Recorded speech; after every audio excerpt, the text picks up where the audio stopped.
I'm Linda, And I'm Rosie. and welcome to Freak of the Week Breaking News Edition.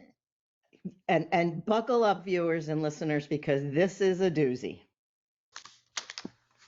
All right, Okay. Rosie, All right. get So going with the breaking this news. is I really cannot wait.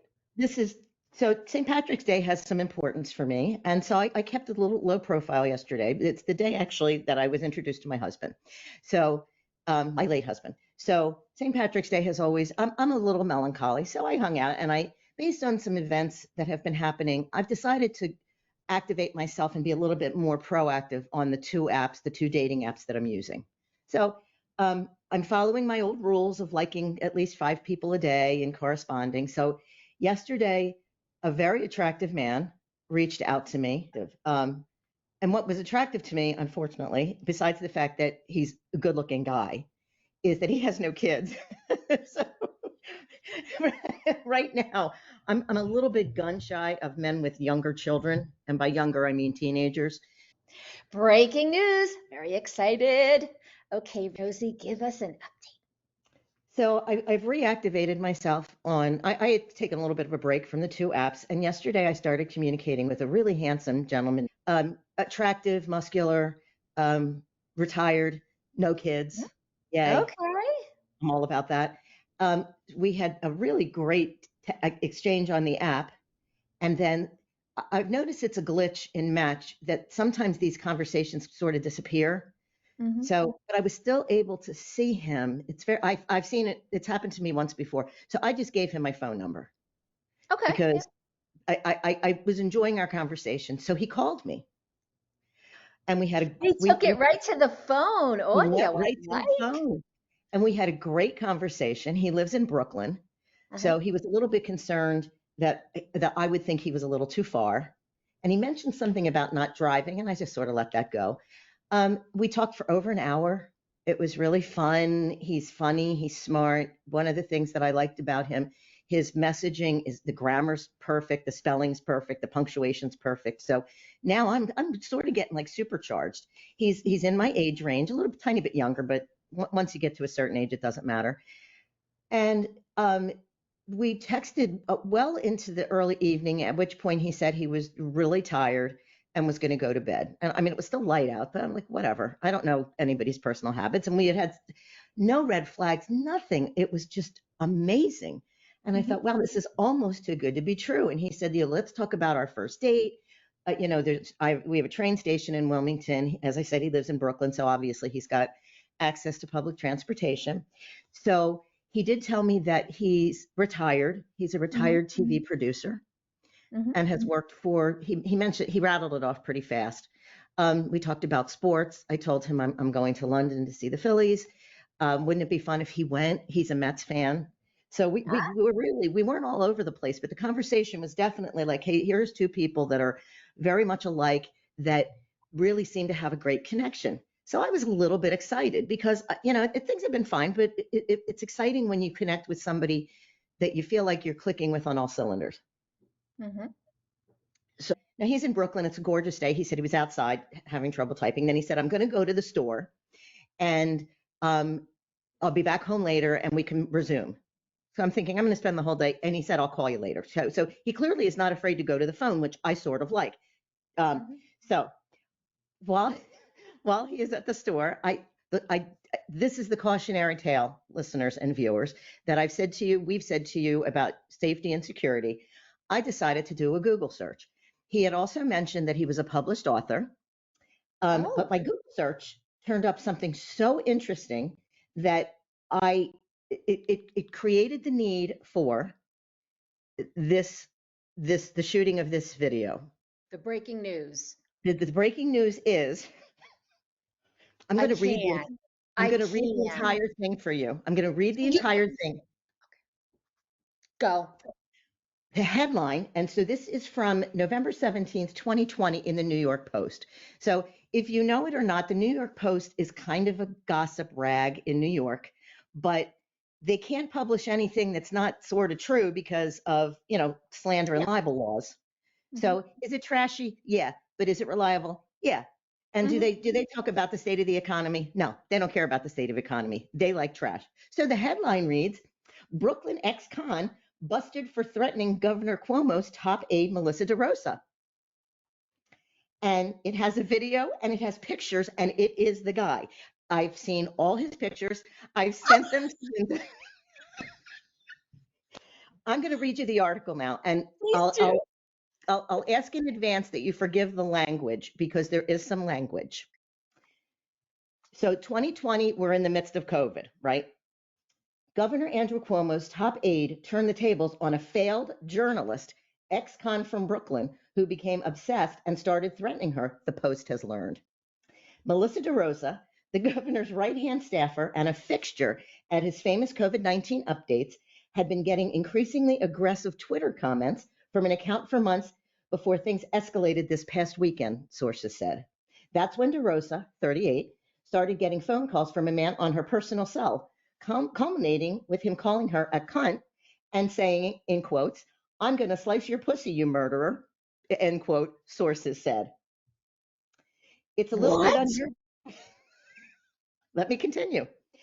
And his picture is right there, and it's pictures that he's used in his match profile.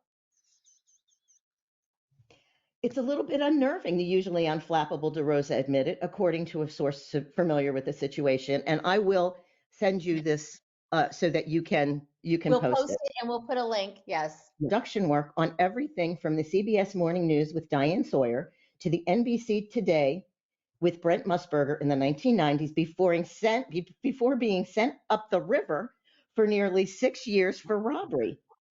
He also lists a gig as an editorial assistant at the Post for a few months in 1994 on his LinkedIn profile. A neighbor told the Post on Tuesday that the iron pumping suspect lived with his mom in Brighton Beach until she went into a nursing home about 10 years ago. Is Brighton Beach in Brooklyn? Yeah. Okay. The suspect, now this is, but let me just interject one thing and I'll continue. This is one Google search and it's about third or fourth thing down. His Facebook page comes up first and then some lawsuit thing, which I glazed over, and then this article. The suspect told authorities during a videotaped interrogation that his mom recently died of COVID-19. Cuomo has been ripped by critics for his handling of nursing homes during the coronavirus pandemic. In the spring, during the height of the outbreak in New York, the governor's health commissioner, Howard Zucker, ordered nursing homes to accept infected patients, which relatives of the elderly and infirm say led to unnecessary deaths. Letting spat at Cuomo on his LinkedIn page, quote, "Just about everyone, all caps, knows what a piece of garbage this corrupt murderer, hashtag Killer Cuomo, is now," end of quote. Goldstein also wrote, "I'm thrilled to announce that Janice Dean and many others in the media who aren't intimidated by you will never stop holding you under fire for murdering over 12,000 innocent elderly nursing home residents until you and Dr. Howard Zucker finally admit what you did and are held accountable," referring to the TV meteorologist Dean who lost in-laws in nursing homes to COVID-19, who the ADA said was once arrested for punching his 81-year-old mother in the face while visiting her at the nursing home, was ordered held for hospital psych exam at his hearing. Arrested at his home over the weekend. He later claimed to cops that the day he was accused of harassing DeRosa on the phone, he was watching college football all day and messaging with a girl named Kate on Facebook. DeRosa first grew concerned about the allegedly menacing man in August, was absolutely harassing and aggressive, more so than the usual Twitter noids, a source said. It was menacing, and it was this person clearly intending to scare and be aggressive. It was elevating. That's when the aide got a call from an unknown number while in the car with her family headed to dinner. DeRosa at first thought it could be the governor, sources said. She picked up the phone and the male caller asked, "Is this Melissa DeRosa?" The Cuomo aide replied, "Yes." The guy said, "This is Dan Rather calling." He then started saying some crazy things like, "Your tweets are inappropriate," and hung up the phone, a source said. But the man soon called back, repeating, "Melissa, Melissa, Melissa," in a menacing way, the source said. The fourth time, DeRosa put the call on speaker and said, "Hello." The man spewed, "Melissa DeRosa, you cunt. I'm going to slice your pussy, you murderer. Do you hear me?" The source said. Melissa DeRosa immediately called the police. The cops were able to trace the calls in online postings that addiction got the better of him, explaining the prior robbery bust.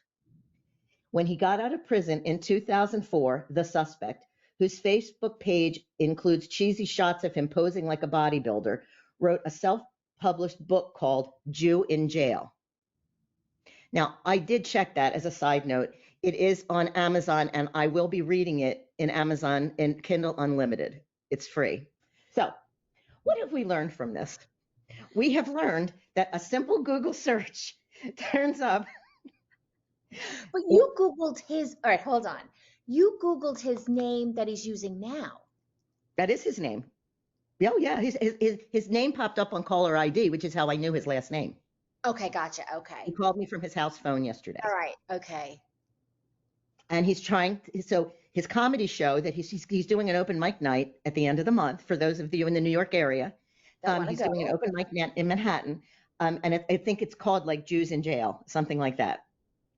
Because I think he thinks, I guess, I don't know, prison population. He's got a niche following of Jewish people that may be interested in what life would be like for a Jewish person in jail. In jail. Now you know. Rosa, you can't make this up. You cannot make this up.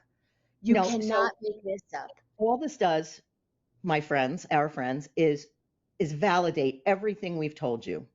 This is the ultimate validation. Had I not Googled him. Yeah. Googled him. I didn't do it. I didn't use any crazy research. I didn't have to look up his phone number because his name popped up. Right. Right. So usually, as I've said in previous broadcasts, I'm very diligent about doing my homework. I didn't have to. Name popped up. I thought this guy's got nothing to hide. So I'm sitting enjoying my morning coffee after having texted with him for hours. One thing I have learned, and I'll interject, is some of your early messages do matter, listeners and viewers. I think, hi, how are you, is not enough. You have to pull something from the profile and that the person says, and use that as kind of a jumping point. So that's the breaking news. So what have we learned today? What have we learned in this short half hour? We have learned that they might not be a serial killer, because that's usually our first line of defense. Let's make sure they're not a serial killer. But yeah, as we've learned in previous broadcasts, they may have had run-ins with the law because of alcohol or drugs. In this case, he punched his mother in the face. I got nothing. I mean, he punched an 81-year-old woman in the face. Who's in the nursing? Oh, was he in the nursing home? Dying of COVID. In the nursing home and punched her in the face. And was arrested for it. Mm-hmm. So they allude in that article. So I will do some. I'm sorry. You can't, if you made this up, if you saw this on a TV show, you'd say that's never happens. That's ridiculous. No. Tinder swindler, all that stuff. Nah, that's all made up. I'm here to tell you. And this is a normal person, me, sitting in a house in Delaware, minding her own business, trying to find somebody fun to date, having a conversation with an intelligent, well-spoken, published, he mentioned in one of our texts he was published. I talked on the phone with him for over an hour. Had I not Google searched him, I would say that sometime this week or next, we probably would have met. And would he have punched me in the face? I don't know. I don't know. I haven't done enough research to find out, was the domestic violence only the situation with his mother? I asked him on the phone yesterday. He has no kids, which, as I said, I'm finding attractive. I asked him why he never married, and he said he came close twice. So was that when the domestic violence occurred, or was the domestic violence only against his poor, ailing mother? That he would say to you was, okay, so projecting and just guessing, I would say he would say the domestic violence came because he was on drugs of some sort. Well, that's going to be, and he alluded to that in the art, and that's why he's a motivational speaker now. Because he can help those in need. Because if you're contemplating punching your mother in the face, let me tell you, get off drugs.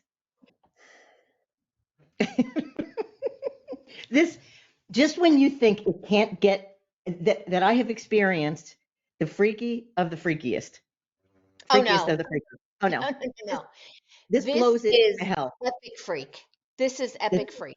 this Epic is freak. next level freak. State this firmly enough. This was no great research project. Right. This All was you do, one it was a simple Google simple search, Google search. Right. his name and Brooklyn, New York, and boom. And so now I'm sure a lot of the legal stuff, if I really start to dig, I can really find most of the legal stuff, which at this point would really just be just for interest. How So much, yeah, I need how do you get any better than threatening horrible, disgusting physical violence and murder to Governor Cuomo's aide, blaming her and them for the death of his mamutsi, again, who he punched in the face in effect and was arrested for. and was arrested for. Right. And she's 81. Yeah. Not holding her arm seems like it should be illegal. Punching her is a whole nother level. What could the poor woman, I mean, she's in a nursing home, so she's unwell. We don't know if she's mentally or physically or both or whatever. She ends up dying of COVID. Now, you punched her, and now it's Cuomo's fault that she died of COVID. Just to It's a unpack. lot, And now, Rosie. Oh my goodness. So how are you gonna how is the so you're gonna definitely you're gonna end it yes, and then block and then yes. tell the police officer across the street. Um I'm just and thinking, by the way, I did send him a picture of my house. I'm gonna Yes, we fucking have my shoot house. you. I swear to God, what the fuck? You and your fucking house. You always have to show off your house. Men don't care. Straight Yes, men he don't did give a shit there. how you He told decorate. me. All right, No, listen. I sent the outside. What? I sent a picture of the outside. Yeah, Google reverse image search and you'll find that the house was on sale in Zillow and you'll be able to find the address. So what? I have an alarm system. I have 4 dogs. You do. All right. Let's go back to how we're Okay. ending this. Some of you women who think you need to take a picture of your house to show it how cute it is to the guy on the other end. No. Linda Don't. says no. No. Bad idea. Google first. Google first. Google first. No, there's no reason ever send a picture of your house. No. Ever. Ever. Where do you live? In a house. Done. You don't have to show your house off. No. All right. Anything where there's mental illness like that, you And know, physical violence, especially toward women. vulgar physical, right, right. Yeah. He's got to go. All right. So So Rosie, I would say you'll I'll keep keep us everybody updated, updated. won't you? I will, and we will absolutely reveal the outcome in an upcoming episode. Great. And as we close out breaking news, just remember you two are Someone's freak of the week, and I win the prize for this week.